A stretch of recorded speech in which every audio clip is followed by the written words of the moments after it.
Mes bien chers frères, c'est ainsi que mon Père vous traitera si chacun de vous ne pardonne pas à son frère du fond du cœur, nous dit Jésus dans l'évangile de ce dimanche. Mes chers amis, nous pouvons tirer deux leçons importantes à ce que Jésus nous vient de nous dire après avoir fait le constat de deux choses importantes.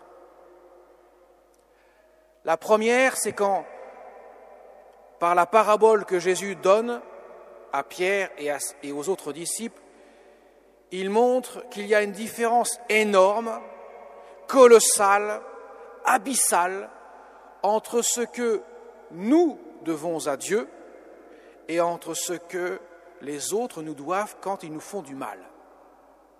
Vous avez entendu, un des serviteurs doit 60 millions de pièces d'argent à son maître.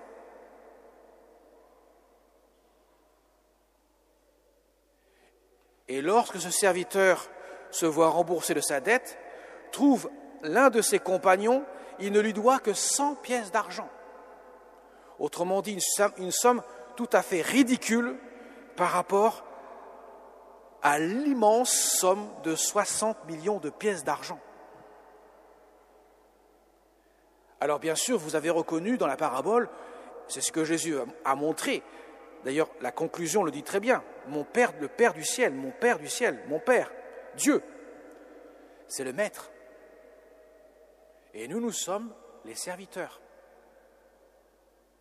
Et d'ailleurs, Jésus prend bien le soin de dire, quand le serviteur à la dette remise quitte la maison du maître, trouve un de ses compagnons. Il n'est pas le maître de ce compagnon, il est simplement un compagnon de l'autre compagnon.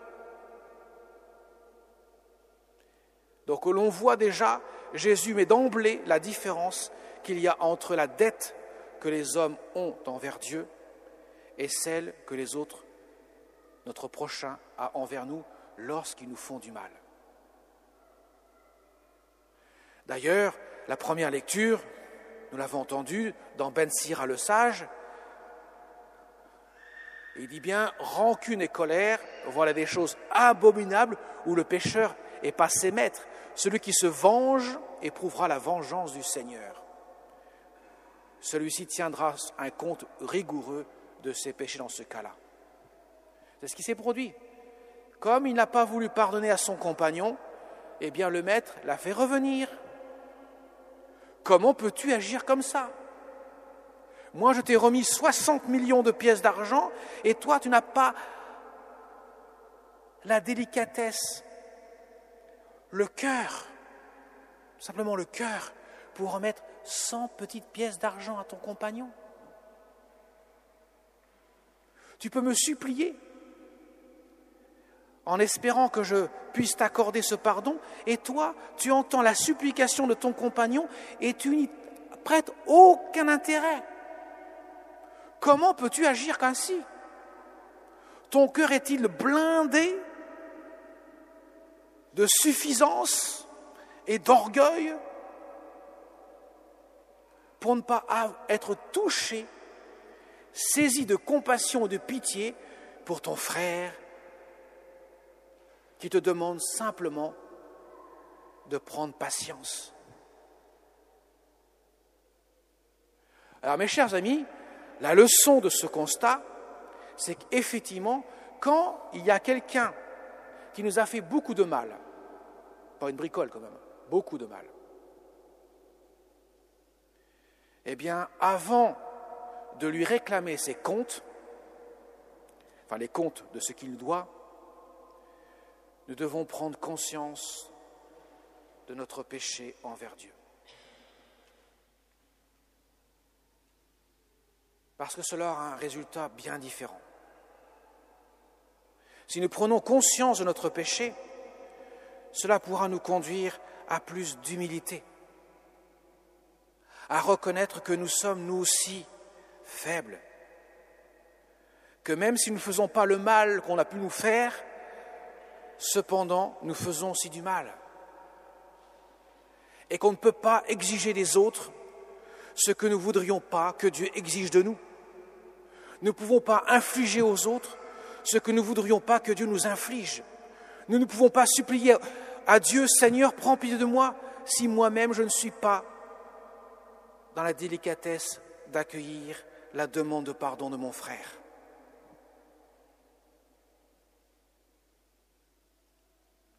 C'est la leçon que Jésus nous donne. Prenons conscience d'abord de notre péché avant de vouloir régler ses comptes avec celui qui nous a fait du mal. Car sera non seulement l'effet de nous faire grandir dans l'humilité, mais de rester dans la justice.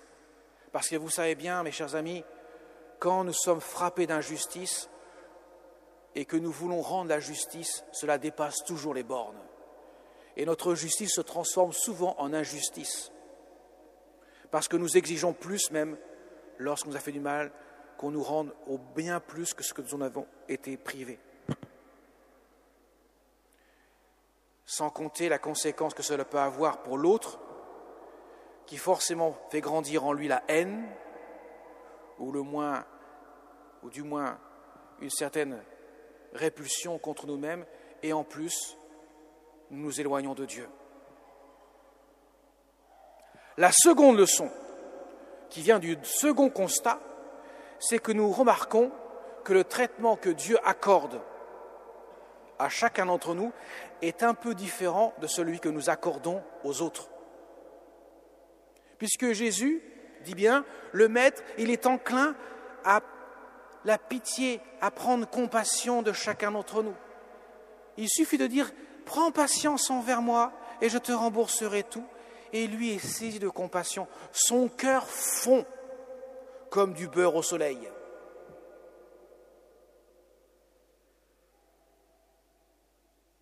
Alors que nous sommes prêts à étrangler le compagnon et exiger, et si on n'a pas le remboursement de la dette immédiatement, le jeter en prison, sans avoir aucune émotion, affection, compassion, pitié pour notre frère. Et c'est justement par la première leçon, en apprenant à être plus humble, en découvrant ce que nous sommes, que nous forcément, cela fera grandir en nous la compassion.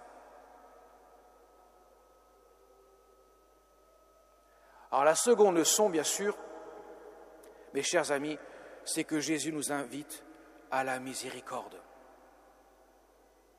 À prendre conscience que si moi je veux je puisse recevoir le pardon de Dieu et que je puisse hériter du royaume de Dieu auquel mon cœur aspire, que j'en ai conscience ou pas, je suis créé et sauvé pour cela. Enfin, Dieu m'a sauvé pour cela. Eh bien, je dois aussi prendre compassion de mon frère et être enclin à lui pardonner si son cœur me le demande. Et s'invite donc à la miséricorde. Et la miséricorde, eh bien, permet la justice. Car sans miséricorde, la justice est impitoyable. Mais avec la miséricorde, elle fait entrer le baume dans nos cœurs, le baume de l'amour de Dieu.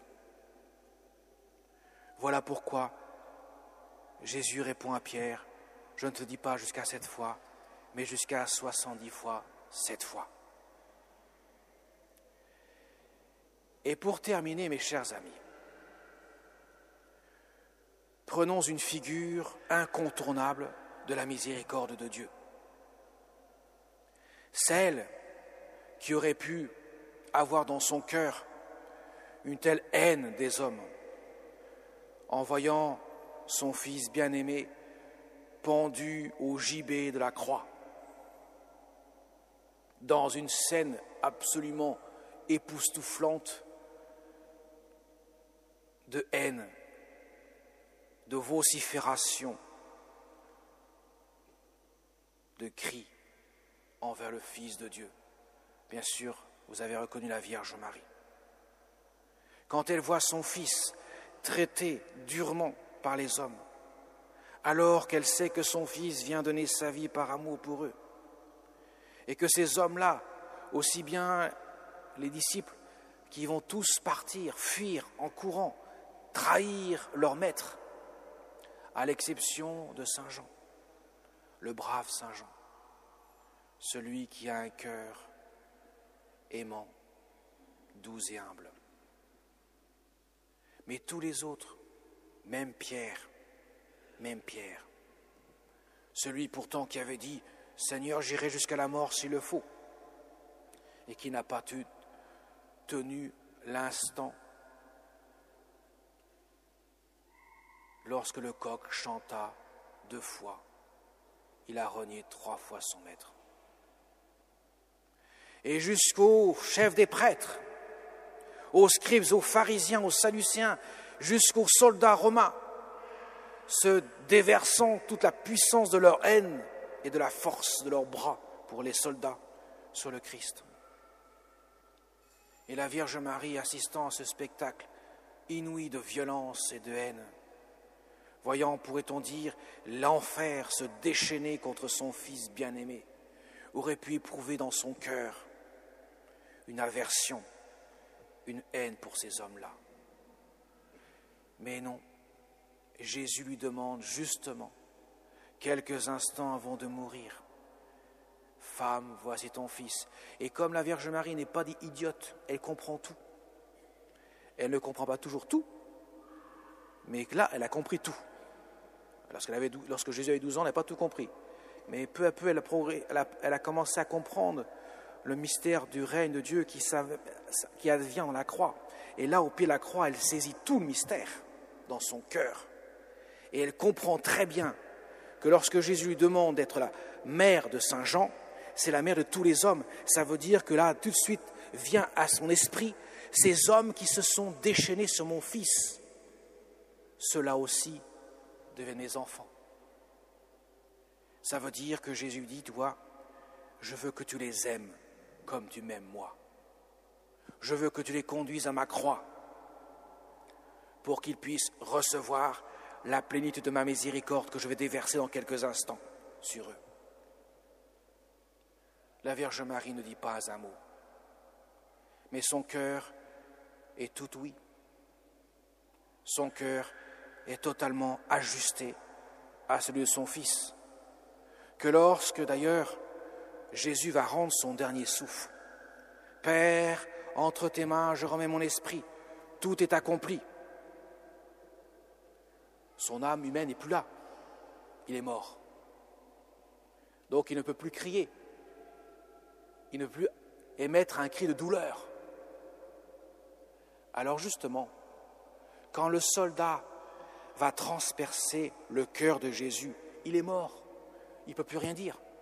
C'est Marie qui va exprimer le glaive qui rentre dans le cœur de son fils par le glaive douleur où elle va faire ce cri, ou du moins du cœur, comme pour dire, c'est Marie qui répond, unie à son fils, montrant ses 2 cœurs totalement unis, qu'elle a accepté tout le sacrifice de son fils par amour pour les hommes. Ce fut son oui de la miséricorde. Alors vous voyez mes chers amis, ce sera la 3e leçon.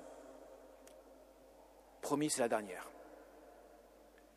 Si nous avons du mal à pardonner, si nous avons du mal à voir en peinture, alors je ne vous dis pas en vrai, quelqu'un, adressez-vous à la Vierge Marie, car elle sait ce que ça veut dire. Elle vous aidera à pardonner. Mais il faut la supplier, il faut prier. Elle a dit aux enfants, à Fatima notamment, de prier le chapelet tous les jours. Tous les jours. Vous avez entendu ? Tous les jours. Et puis quand avec Bernadette, elle accompagne Bernadette dans la récitation de son chapelet. Et partout où elle apparaît, elle est là pour nous aider à prier. À la prier pour que nous puissions nous remettre entre ses mains. Demandez son aide et elle vous aidera